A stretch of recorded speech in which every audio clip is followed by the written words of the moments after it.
Jornal ISTV Cidade, Uberaba.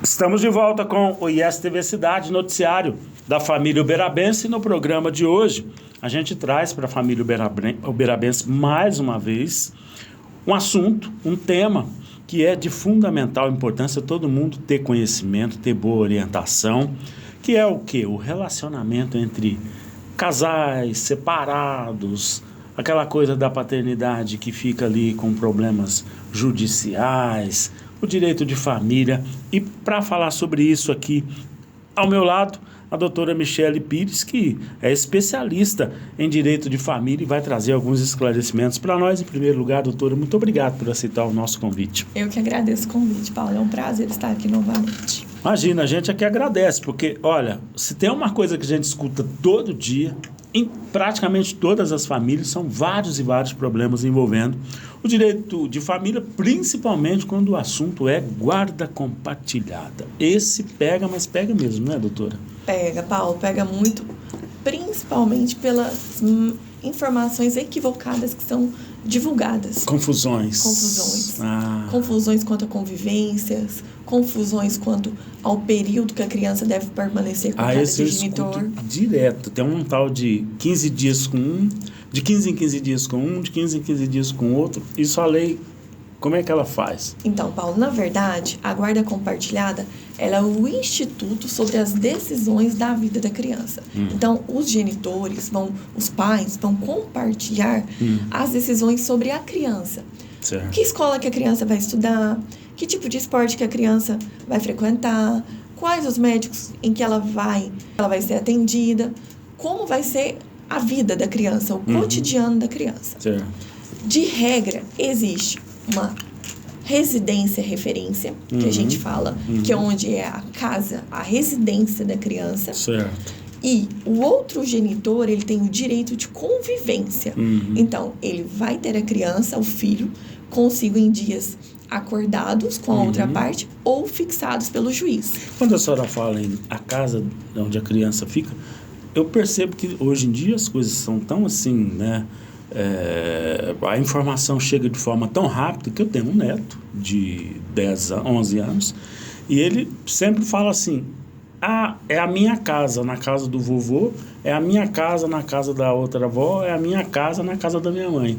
A criança não tem muito essa noção e às vezes ela assume, né, essa propriedade, vamos dizer assim, entre aspas, porque no fim das contas acaba sendo dela mesmo como herdeira, mas quando você fala isso, você fala a casa onde a criança vive com um dos pais a maior parte do tempo, né? Dali ela vai para a escola e tal. Quando eu falo casa referência de moradia, Paulo, é o endereço, certo? Tá. Onde a criança reside. Certo. O endereço onde a criança pode ser encontrada. Certo. Vamos falar assim. Certo. É a referência dela como lar. Não que o outro não seja um lar. Ele é sim um lar. Só que o lar habitual é a residência, referência do menor. É a referência. É onde a criança vai ser localizada, vai dar um endereço lá no atendimento do dentista, do médico e etc. Exatamente. Né? Maravilha. Aí, então, pelo que você está nos instruindo, doutora Michele, essa questão da guarda compartilhada vai valer sempre o diálogo. Sempre registrado o diálogo. Direitinho lá no juízo. É assim, Paulo, inicialmente, sempre que há uma ruptura do enlace, do casamento, da união estável, as duas partes devem sempre tentar compor um acordo. Certo. Porque, do ponto de vista psicológico e até mesmo financeiro, um processo litigioso, ele não tem benefícios para ninguém. Nem para os pais, muito menos para as crianças. Então, se no momento inicial, o pai e a mãe compõem um acordo, olha, nós vamos ter a guarda compartilhada, a criança vai morar com fulano, o outro genitor poderá ter a criança consigo em tais dias, e levam para o juiz e regulamentam, aquele acordo com a oitiva do Ministério Público, ele vai ser sim regulamentado, ele vai ser homologado, que nós falamos sempre visando o bem-estar da criança em primeiro lugar. E o importante é respeitar esse acordo, né? Que foi isso, exatamente, Paulo. O acordo, a partir do momento que ele está homologado em juízo, ele tem que ser cumprido por ambas as partes. Agora, vamos supor que acontece dos pais não entrarem em consenso, né? O que acontece muito também. Uma das partes ingressa com um processo no judiciário, querendo a regulamentação dessa guarda, a regulamentação dessa visita. E caso não haja um acordo, o juiz ele vai fazer uma fixação prévia de visitas. Que hoje, basicamente, são finais de semana alternados. Finais de semana com um, final de semana com outro. Mas isso determinado, né? Aí também cabe o cumprimento dessa determinação, porque ela é uma determinação judicial, né? Sim.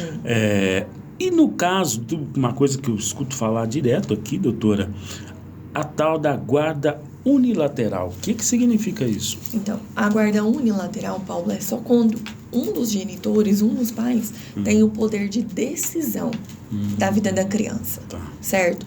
O outro, ele passa a ter só o direito de visita, convivência. Ele não opina sobre as decisões da vida da criança. Certo. Hoje, no nosso judiciário, ela não é a regra. A regra é compartilhada. A não ser em situações extremas, onde existem condutas desabonadoras, desculpa, de uma das partes, que então, sim, é fixada a guarda compartilhada, a guarda unilateral. Certo. Um desses exemplos claros, Paulo, é caso da violência doméstica. Entendeu? Isso é grave. É grave, acontece muito grave. Muito, né? Então, assim, quando há casos iniciais, anteriores à fixação da guarda de violência doméstica, devidamente registrado, comprovado, o juiz e a parte lesada pode sim requerer a fixação da guarda unilateral. Agora, por isso que é interessantíssimo, pelo que a doutora Michele está nos explicando nessa parte específica aqui, né? Sempre registrar, né, doutora? Sempre. O que aconteceu de anormal, de agressão, né, de conduta indevida no relacionamento, faça o registro, né? Tem que fazer, Paulo, sempre o registro. Por quê?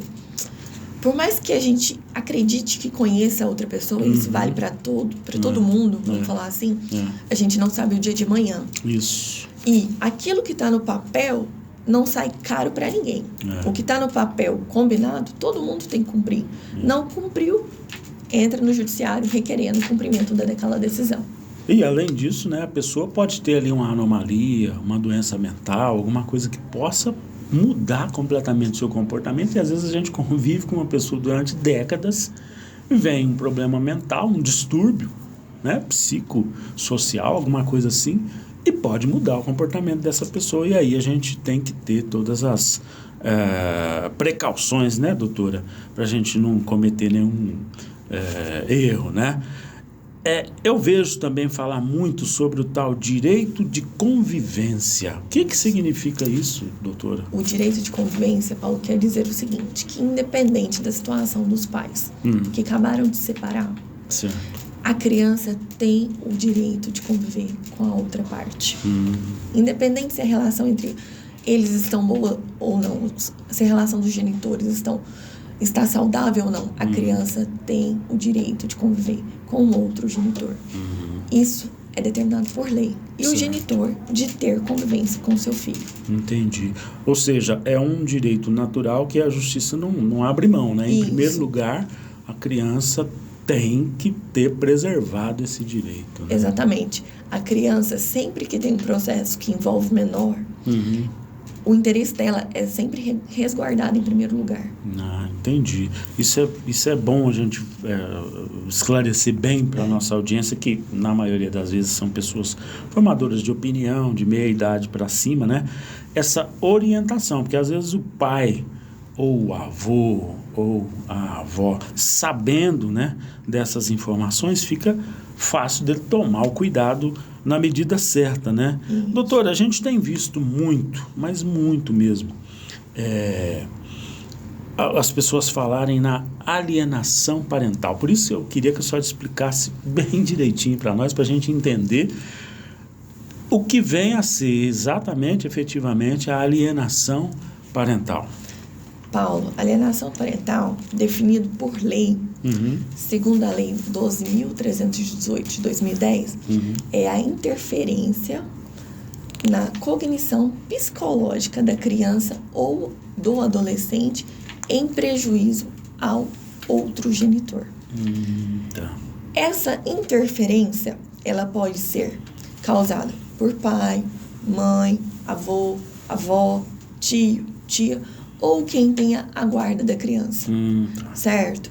Então, tudo aquilo que uma das partes fala sobre o outro para a criança, que desabone a conduta do outro, que desqualifique o outro, que impeça o convívio da criança com o outro, hoje é considerada alienação parental pela lei. Entendi. Agora, doutora, como é que isso é comprovado, né, no Poder Judiciário, né? Porque normalmente é uma coisa assim muito sutil, né? Vamos chamar assim. A alienação parental, Paulo, é o seguinte: a partir do momento que a outra parte toma conhecimento de que ela ocorreu, de que ela existe, porque na maioria das vezes ela não é causada só por um ato. O pai ou a mãe não vai falar mal um do outro apenas uma vez, vamos falar assim. A partir do momento que a outra parte tomou conhecimento daquilo que existe, ela deve procurar a autoridade policial para as medidas cabíveis, por exemplo, como a lavratura de um réis, e deve procurar a autoridade judiciária para impetrar uma ação, para propor uma ação devida, seja um advogado particular, seja a defensoria pública, seja o Ministério Público, certo? Para que o juiz aplique as sanções devidas para aquele praticante do ato. A partir do momento que a gente percebe, né, doutora, esses atos, esses comportamentos, é importante que a pessoa afetada já tome as providências, procure um advogado, né? E naturalmente tome as providências para que a coisa também não degringole, né? Vamos chamar assim. Agora eu queria entrar num ponto aqui, porque eu tenho visto muito, tenho conversado com algumas pessoas que atuam nessa área da educação, nas escolas principalmente, e aí a gente vê muito, mas muito, o conflito na hora de conduzir a criança, de buscar a criança na escola, né? Esses problemas todos que a doutora citou aqui, envolvendo também a atividade escolar. Qual é a orientação que a senhora dá quando o tema chega lá no dia a dia da criança na escola, doutora? Olha, aquele pai, aquela mãe que possui a guarda regulamentada, o direito de convivência regulamentado, ele deve procurar a escola, informar sobre a situação, se até possível levar uma via dessa decisão judicial. Sim. E hoje tem-se utilizado muito grupos de WhatsApp de cada sala, de cada turma. Verdade. E que os dois possam estar nesse grupo para já tomarem ciência das atividades, do cotidiano da criança, sem que precisam da autorização de um ou de outro, da informação de um ou do outro. Sempre vem um recadinho ali nesses grupos. Isso, sempre vem uma notícia sobre uma data festiva, uma notificação da reunião, porque os dois têm direito de participar das reuniões escolares também. Que sejam horários diferentes, mas os dois têm direito de estar presentes na vida da criança. Que interessante. Agora, é aquela história, né? Você que está nos assistindo aí, o bom senso sempre deve imperar, né, doutora? Sempre. O bom senso, Paulo, ele não tem preço, vamos falar assim, ele sempre deve prevalecer. E tem muita gente que usa aquele ditado, né? Mais vale um bom acordo do que uma demanda que não vai se acabar nunca, né? Envolvendo família, a gente sabe que, claro, a legislação deve ser respeitada e tudo mais, mas, doutora, a própria família do menor, doente, né, que está sendo ali alvo dessa disputa, ela deve estar muito bem informada também, né? Nós falamos aqui da escola, mas a família de ambos os lados deve ser sempre bem informada, né? Sempre. Avós e tal, aquelas pessoas que convivem com as crianças, né? Sempre, Paulo, até porque um direito que não é muito conhecido, vamos falar assim, muito divulgado, é o direito do avô, da avó, legalmente falando. Ele tem direito de conviver com o neto. Também? Também. Por determinação legal. Isso eu não sabia. Eu achava que era o pai separado, a mãe separada e tal, mas os avós ali entravam como coadjuvantes nessa história. Quer dizer que eles também têm esse direito. Tem, Paulo, também tem esse direito. E a partir do momento que é uma disputa, vamos falar assim, em termos práticos, uma disputa pela guarda, pela convivência com o menor, ambos os lados, não só o pai e a mãe, os demais familiares, eles têm que ter assim, um olhar crítico, um olhar psicológico, um olhar afetivo sobre a situação. Porque na maioria das vezes a criança às vezes fica até perdida no que fazer, no que pensar, em quem obedecer. É verdade, é verdade. Isso é muito natural, porque o número de pais convivendo aí de forma separada, né, em lares separados, tem crescido muito e as crianças acabam sofrendo bastante com essa situação. Agora, doutora, nós estamos chegando aí a um tempo, né, em que está proibido, por exemplo, o uso de smartphone nas escolas, né, para não interferir na educação das crianças. De alguma forma também, o advogado ele tem acompanhado essas inovações aí na legislação, né? Certo. O que a senhora pode nos orientar os pais que estão nos assistindo em relação a esse comportamento, a disciplina da criança dentro de casa? Porque às vezes a pessoa tem a guarda compartilhada, mas não se preocupa com a disciplina cotidiana da criança, né? Isso também é uma responsabilidade. Eu acho assim, Paulo, que a partir do momento que você teve um filho, certo? Que você tem uma criança sobre a sua responsabilidade, ela tem que ser prioridade. E tudo em relação a ela, não só decisões práticas, vamos falar assim, burocráticas, tem que ser observadas. A criança como um todo, o comportamento, o dia a dia. A partir do momento que uma criança passa a rejeitar determinada pessoa que antes ela aceitava, tudo tem que ser observado, porque a criança ela é um espelho, certo? Se ela está refletindo algo negativo, é porque algo aconteceu com ela. É verdade. Eles são a cópia, né? Como dizem aí no ditado popular. Ô, doutora, outra coisinha aqui para a gente fechar a nossa entrevista.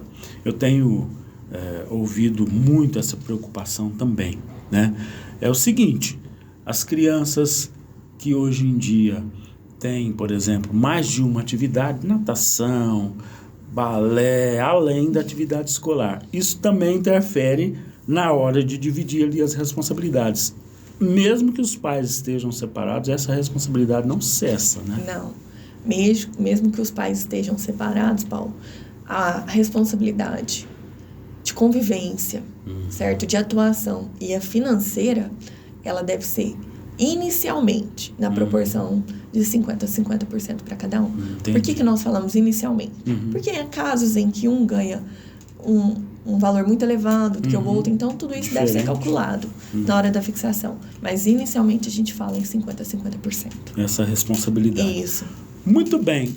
Eu quero agradecer a presença da doutora Michele Pires e dizer que essas coisas que a senhora trouxe no nosso programa são sempre muito importantes, interessantes de serem trazidas. Por isso eu quero convidá-la, volte mais vezes para esclarecer a nossa audiência, e muito obrigado por essa Eu que agradeço o convite, Paulo. Se precisarem é só chamar, estamos aí à disposição.